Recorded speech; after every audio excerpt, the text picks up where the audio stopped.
Hi hello ನಮಸ್ಕಾರ ಎಲ್ಲರೂ ಹೇಗಿದ್ದೀರಿ? ಐ ಹೋಪ್ ಚೆನ್ನಾಗಿದ್ದೀರಿ ಅಂದ್ಕೊಂಡಿದ್ದೀನಿ. ನಾನು ಕೂಡ ಚೆನ್ನಾಗಿದ್ದೀನಿ. ಇವತ್ತಿನ ಭರ್ಜರಿ ಊಟದಲ್ಲಿ ಏನು ರೆಸಿಪಿ ಅಂದರೆ ಬದನೆಕಾಯಿ ಚಟ್ನಿ ಮಾಡೋದು. ಬನ್ನಿ ಹೇಗೆ ಮಾಡೋದು ಅಂತ ನೋಡ್ಕೊಂಡು ಬರೋಣ.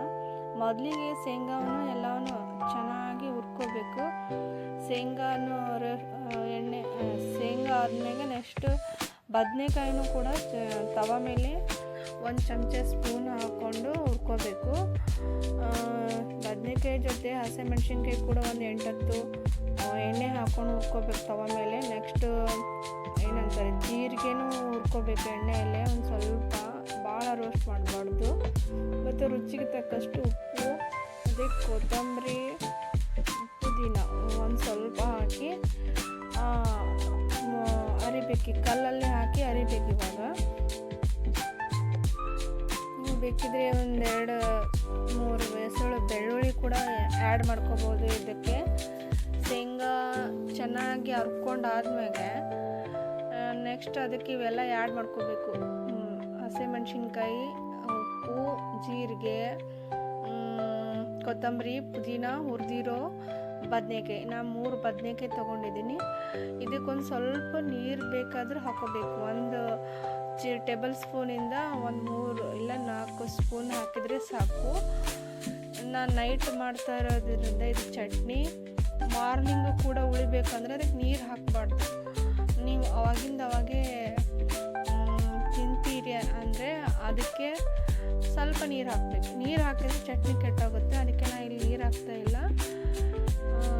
ನೈಟ್ ಮಾಡ್ತಾ ಇದ್ದೀನಲ್ಲ, ಇದು ಬೆಳಗ್ಗೆ ಕೂಡ ಉಳಿಬೇಕು. ಹಾಗಾಗಿ ನಾನು ಇದಕ್ಕೆ ನೀರು ಆ್ಯಡ್ ಮಾಡಿಲ್ಲ. ನೀವು ಬೇಕಿದ್ರೆ ಒಂದು ಸ್ವಲ್ಪ ಆ್ಯಡ್ ಮಾಡ್ಕೋಬೇಕು. ಚೆನ್ನಾಗಿರುತ್ತೆ ಅದು ಟೇಸ್ಟು. ಒಮ್ಮೆ ಟ್ರೈ ಮಾಡಿ. ಮೇನ್ ಆಗ್ತಾ ಬಂತು ಇದು ಚಟ್ನಿ. ನನಗೆ ಹರ್ಕೋಬೇಕು. ಇದನ್ನು ಮಿಕ್ಸಿಗೆ ಹಾಕಿದರೆ ಅಷ್ಟೊಂದು ಟೇಸ್ಟ್ ಬರೋದಿಲ್ಲ ಅಂತ ಕಲ್ಲಲ್ಲೇ ಅರಿತಾ ಇದ್ದೀವಿ. ನೋಡಿ, ಒಂದು ಹದಕ್ಕೆ ಬಂತು ಇದು ಚಟ್ನಿ. ಇವಾಗ ಎಣ್ಣೆ ಎಲ್ಲ ಬಿಡ್ತಾ ಇದೆ ನೋಡಿ ಶೇಂಗಾದ್ದು. ಚೆನ್ನಾಗಿ ನುಣ್ಣಗೆ ಹರ್ಕೋಬೇಕು. ಅದು ಪೇಸ್ಟ್ ಥರ ಭಾಳ ನುಣ್ಣಗೆ ಹರ್ಕೋಬಾರ್ದು. ಸ್ವಲ್ಪ ದಪ್ಪನೇ ಇರಬೇಕು. ಚಟ್ನಿ ಟೇಸ್ಟ್ ಇರುತ್ತೆ.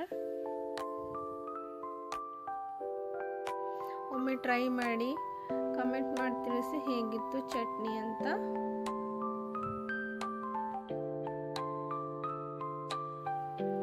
ಹೀಗೆ ನನ್ನ ಹೊಸ ಬ್ಲಾಗ್ಗಳನ್ನು ನೋಡ್ತಾ ಇರಿ. ಹಾಗೆ ಸಪೋರ್ಟ್ ಮಾಡ್ತಾ ಇರಿ. ಯಾರೆಲ್ಲ ಸಬ್ಸ್ಕ್ರೈಬ್ ಮಾಡಿಲ್ಲ ಸಬ್ಸ್ಕ್ರೈಬ್ ಮಾಡಿ.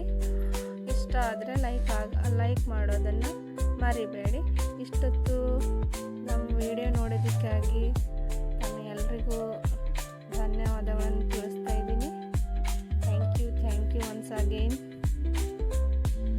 ಹೀಗೆ ನೋಡ್ತಾ ಇರಿ, ಸಪೋರ್ಟ್ ಮಾಡ್ತಾ ಇರಿ. ನನ್ನ ಚಾನಲ್ನ ಸಬ್ಸ್ಕ್ರೈಬ್ ಮಾಡೋದನ್ನು ಮರಿಬೇಡಿ. Thank you.